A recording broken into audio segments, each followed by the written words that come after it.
It's December 1st, 2018, CCTV records 22-year-old Grace and her Tinder date Jesse getting ready to leave a bar. They had just met a few hours ago, but already they're about to head back to his place.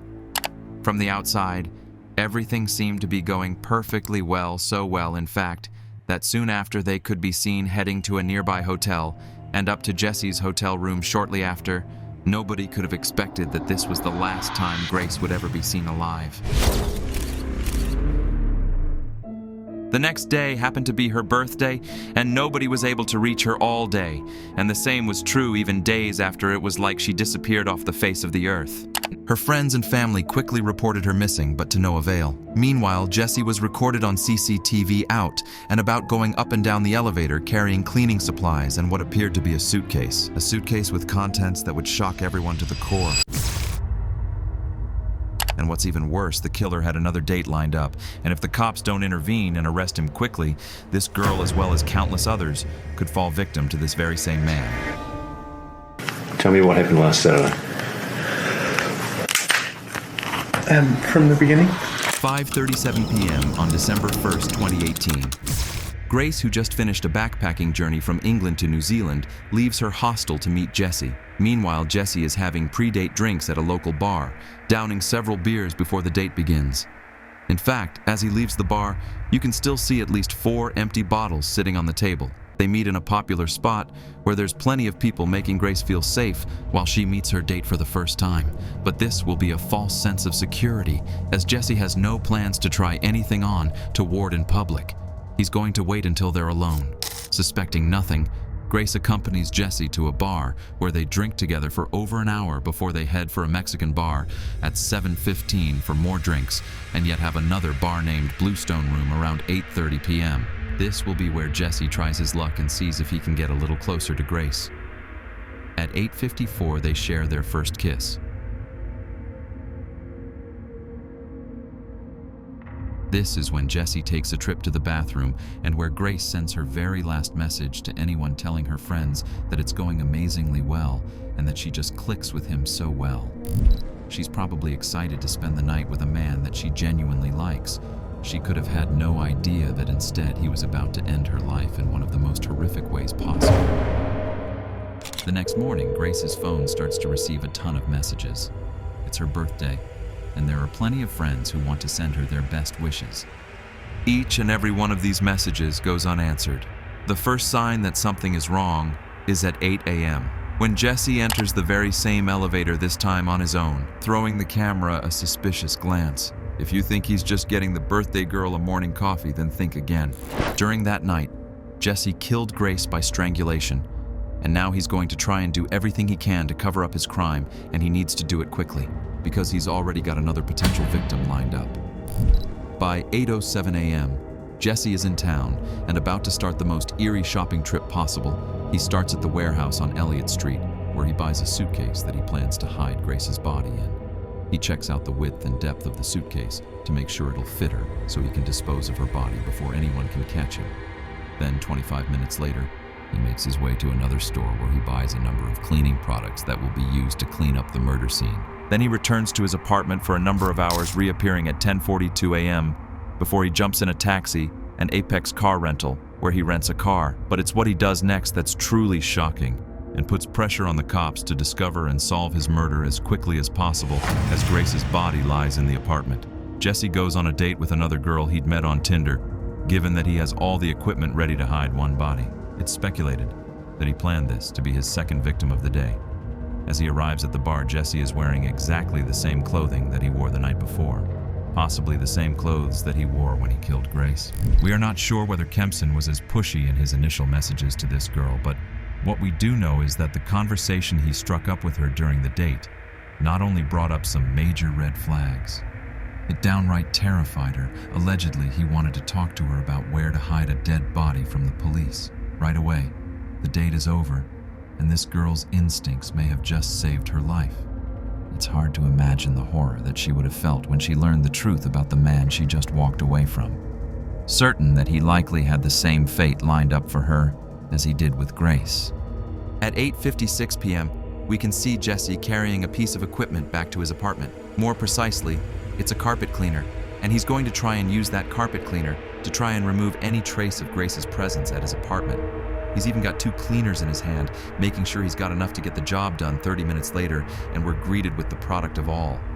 His hard work, he's about to try and hide the body.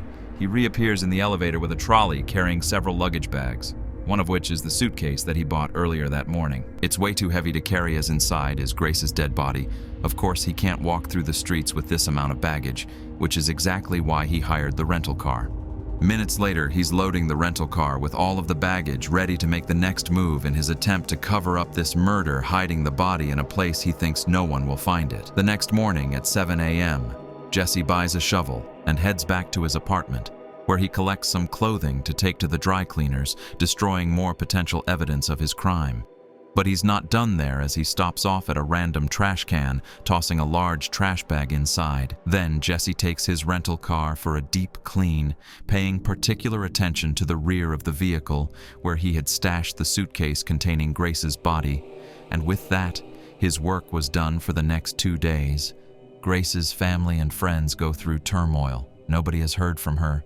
She hasn't posted on any social media, and she isn't answering either of her 2 phones. Her family report her missing to Auckland police. On December 5th, Grace's father, David, even flies to Auckland and makes a heartfelt appeal for his daughter's safe return. Grace has been missing for several days, and as a family we've been extremely concerned for her welfare. To anybody who has seen, spoken to or come into contact with Grace, come forward and contact the investigation team. Jesse likely saw her father's appeal, and yet the family's pleas went unanswered. But Auckland police are about to use various methods to track Grace's last movements and find their main suspect in her disappearance. They're able to find out she was on a date with a mystery man, and after poring over hours of surveillance footage, they find the last person she was with and check him back to his apartment at 3:00 p.m. On December 5th, the cops turn up at the City Life Hotel, but they almost miss their man as he eyes them in the lobby. When he approaches the front door, Jesse thinks if he casually strolls away, he won't be noticed, but these eagle-eyed cops don't miss a trick and quickly apprehend him before he can make an escape. At this point, the smartest thing for Jesse to do is to own up to his crime. Maybe try to play it off as an accident and face the consequences, but he's not going to do any such thing in the interrogation room. He plans to lie his way out of this, but he's completely unaware that the cops have already seen every move from the night of the murder and have about as much evidence as they could possibly ask for at the start of the interview. He has no reason to lie, as he's just recalling the events before the murder tell us about Grace. So I was talking to Grace on Tinder. Yeah. We'd matched on Friday. I saw that we'd matched the next day on Saturday. And then we met at Sky City, and then we decided that we were going up to Andy's Burger Bar, which is on the 1st floor. Not long into this interview, Jesse becomes entangled in his first lie, as he claims Grace was the one pushing for a date, when we already know he was the one trying hard to meet Grace in their initial messages. Whose idea was it to go to that particular burger place? Me, because I didn't initially know that she was real. What do you mean? Well, there's a lot of... So have you heard of catfish?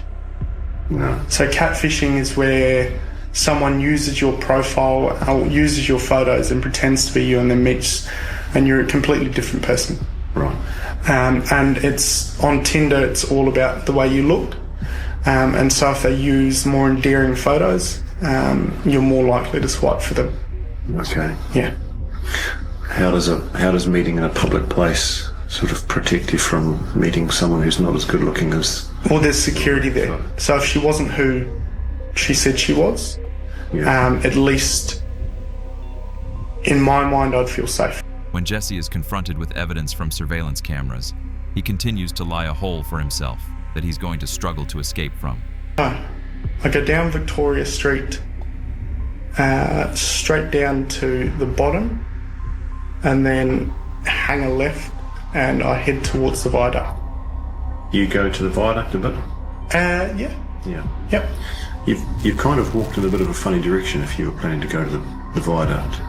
Well, it's the direction I normally go. Yeah. It's I'm just sort of saying, like, if you were planning to go to the viaduct. I normally go down Queen Street and then cross at the bottom of Queen Street, go through the containers, and then walk along the wharf. Yeah. Is there a particular reason you were going to do that? I feel safer down that way. The cop obviously suspects something strange here. Jesse's behavior and responses don't seem to line up or make sense at all. And if Jesse is lying, it'll only take a good few questions to throw him off completely. So the cop starts to apply the pressure, sending Jesse into panic.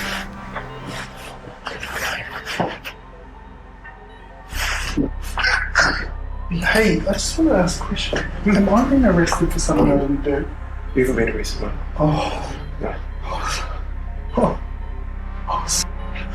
He's not being arrested just yet, but Auckland police are convinced Jesse is either behind Grace's disappearance or is at least involved. And the more they investigate this case, the more evidence they find to suggest Jesse is the one responsible. It's not just the surveillance footage that helps solve this case. Remember the new suitcase and cleaning products Jesse bought the morning after? Well, believe it or not, they were all bought on GRE credit card, as well as an extra night's stay at the City Life Hotel. In fact, it's very possible he paid for his second date. On Grace's credit card. An extra day at the hotel should give Jesse time to clean up the mess, but it's going to take more than a carpet cleaner to get rid of the evidence when police search his apartment.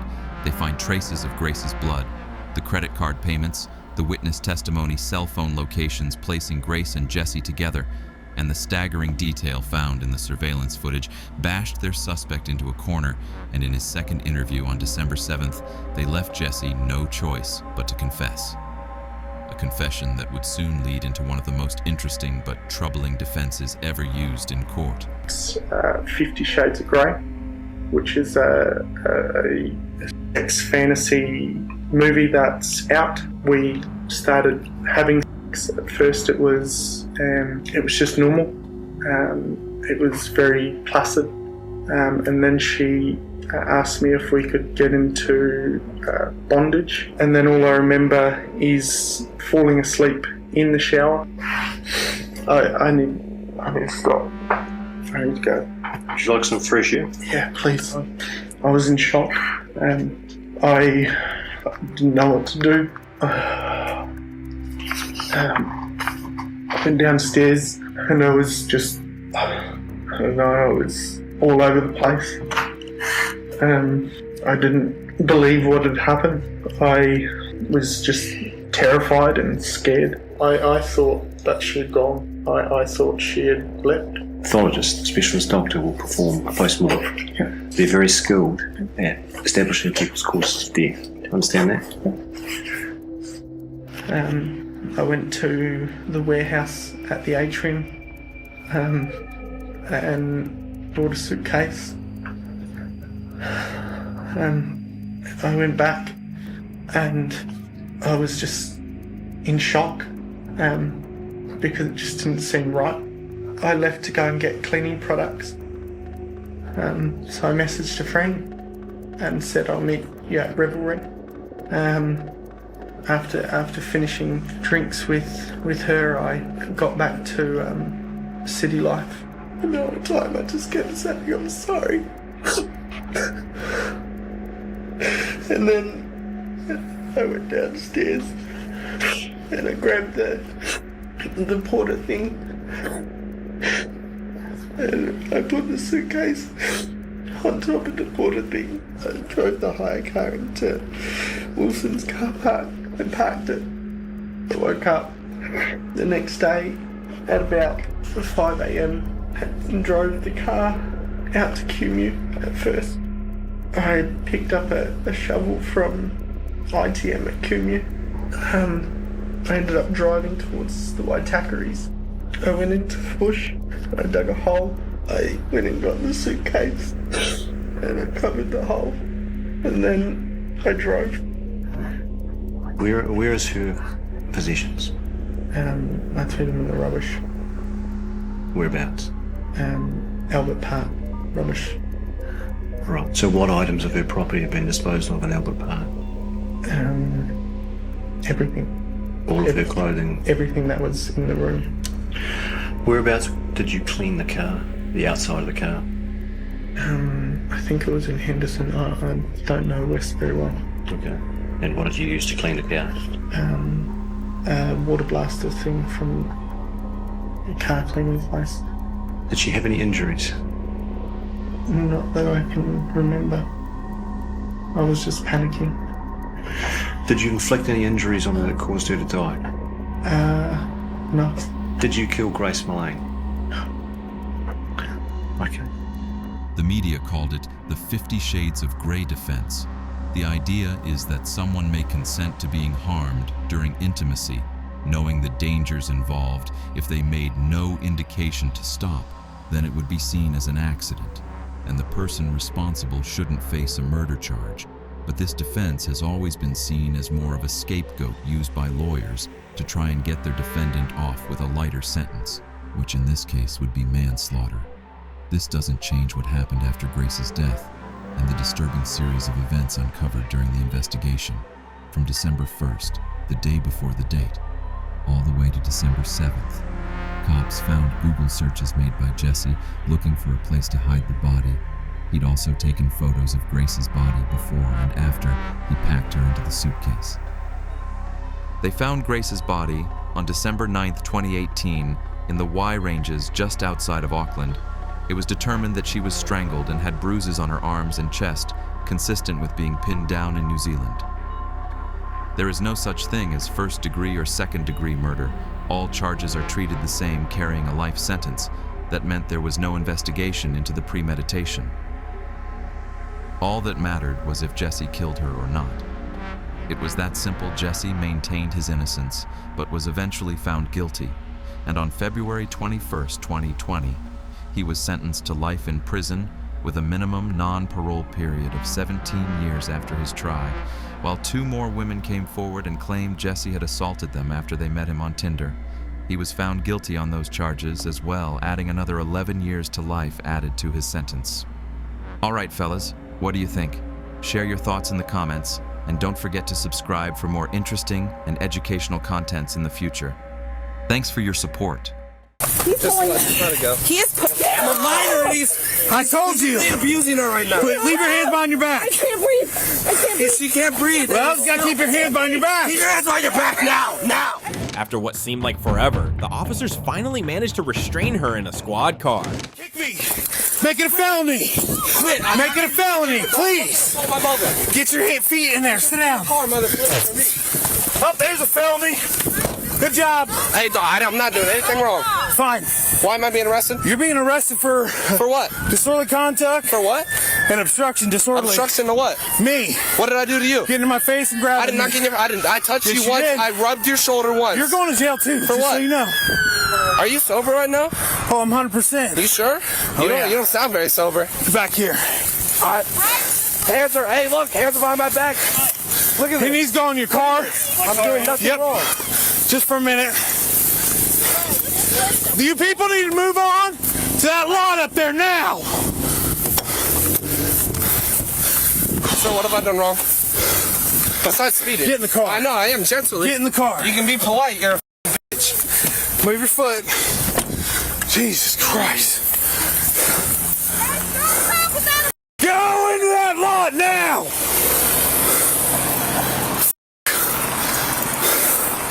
Give me a minute. Will you tell them they can slow down? Eventually, the mother was taken to jail on the charges of obstructing and resisting arrest. But which felony for a mom driving her kid in a state where she could barely stand? What's the matter? What's up? I don't have insurance. Alright. On October 30th, 2022 in Florida, 911 dispatch received multiple calls regarding a reckless driver. I know I am on. I came from the job. I always say because they have all that construction, eagerness, and take this road all the way back around. Do you know the name of this road though? Oh no, I can tell you.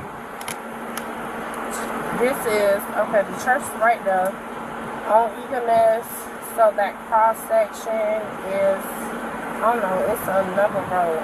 and I take it all the way around, and I come back out to 441. Another thing, I see one kiddo's in a seat, but the other one's not in a seat. Actually, it doesn't look like either one of them's in a seat, are they?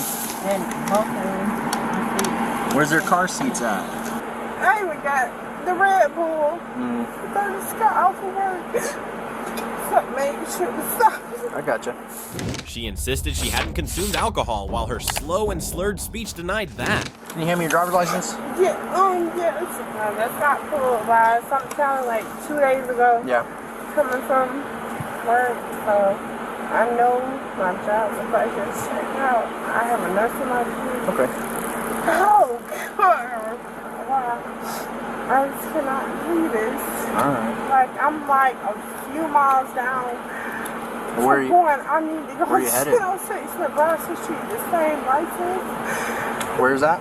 The address on my Just sit tight just for a second. I'll be back up here with you, okay? I'm not. You're okay. Right. Just sit tight, okay? You need me to. What you're doing? She has 2 kids in the back seat. Neither one of them have car seats. And she sounds like she's slurring just a little bit.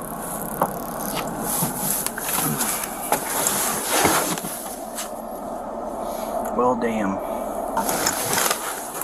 You have EMS to call from Miss Bowers, who stays at the Nebraska address with you? Can you have one of them head on up here? I'm gonna have one of them drive your car, okay? Because I don't think you're fit to be driving. I am. I know I seem emotional. It's not that. You seem intoxicated to me. I'm just gonna be honest with you. Yeah. Can you get one Like, of them? I can do a sobriety test. I'm pretty sure I can pass it. Okay.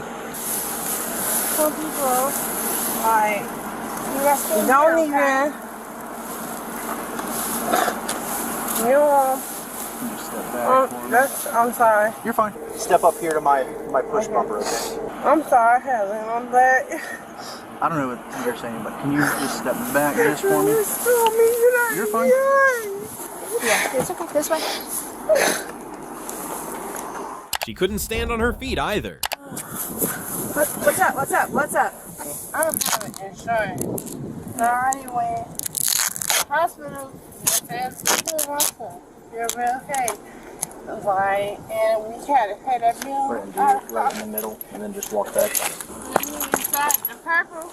Not yet. We're just gonna let you chill out for just a second. And your help.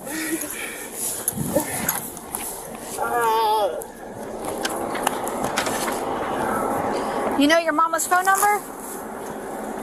Yes. Of course. We're gonna wait on that. Of course. I can give you that. Here, do me a favor. Hang on. Come stand on this line for me right here. I want you to stand on this line with your heels on the line and stand facing me. Thank you.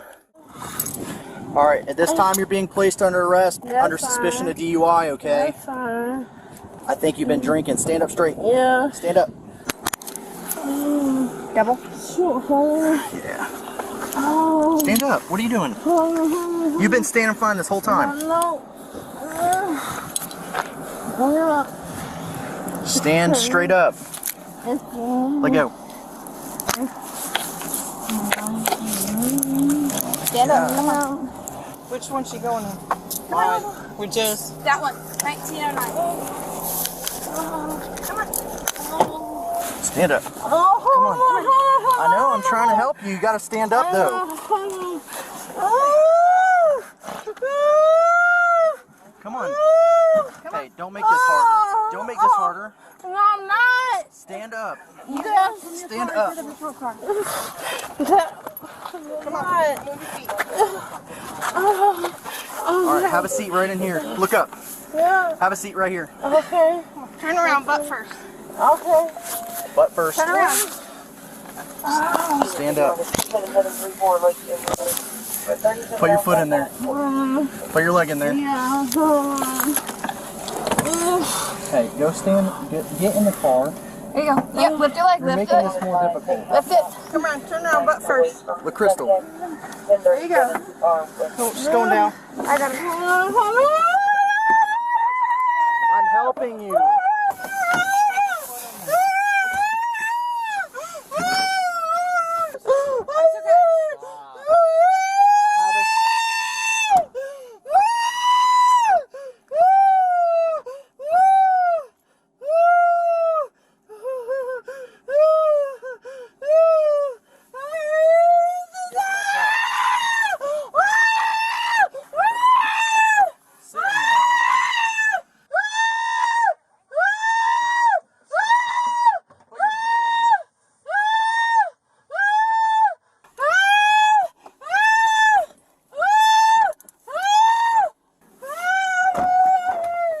Finally, she was placed under arrest and was charged with 1 count of DUI and 2 counts of child neglect. It was a difficult case for the cops, but it was nothing compared to the next situation of a woman who left her baby in the car alone. I just walked in there about 10-15 minutes ago. On March 4th, 2022, police were called to investigate an unattended infant in an unlocked car outside an arcade. Hello. Is this your car? Yeah, but my cousin was in here. All right, give me a second. Just relax right here for a second. You have an ID on you? Yes, I do. Okay. Who's your cousin? Cousin. Her name is I'm just so nervous, Brittany. Where's she at? I don't know. I told her to stay in here with the baby. Where could she have gone? Huh? Where could she have gone? I don't know. She usually tell me if she going somewhere so I can stay out here with the baby. She's supposed to be in there with you? Unlike other Karens, she appeared willing to coordinate with the investigation, but if that were truly the case, there wouldn't be an issue to discuss. No, she's. How long you been here? Me? I just walked in here about 10-15 minutes ago. I don't think it's been that. It's probably been longer than that. I've been here for a minute. How long you been here? Longer than that, probably about 10-15. So it's okay, well, probably about 30 minutes then. At the most. What is your friend or cousin that was supposed to be staying here with the baby? Brandon. What is it? Brittany. Brittany? Yes. What's her date of birth, you know? She's actually my friend, but I call her my cousin. I don't know her. Okay, do you know where she lives at? I picked her up from off of Schumann. What's her address? I'm not sure. What's your phone number? My number? Her phone number. I don't have her number. The mother insisted that Brittany was looking after the baby. However, the information she shared about Brittany was vague and inconsistent. It was just off of Schumann. She gave me directions. That was it. She called you? Let me see. Yes. If I got it in there. You go to your recent calls. Wait, I'm trying to see. Today. There's no calls from that number that you provided me. Okay? No, because she didn't call me from that number, that's why. What number did she call you from? Because look, there's this number you called at 9:20. Well, I'm sorry, I have a habit of just deleting numbers too. Okay, well, that was her cousin number. And then at 10:16 you called Nicole, and she called you. Then you called Nicole back at 10:37. You received a call at 11:21, and then you made 2 calls just right now. We're standing here to Tanya. So yeah. no at point in time did you receive any other call from any other person. Numbers. Why do you delete numbers? All these other numbers are here. Because if it's not, that's her cousin number. Why would I keep her cousin number? Okay. In the phone? So you're telling me there was somebody in the car the whole time. That those cameras are going to show. You understand me? Did you look at them? No, we haven't, because the owner's coming to get them. All right. If that's a story you want to tie yourself to, that's fine. That's on you, not on me.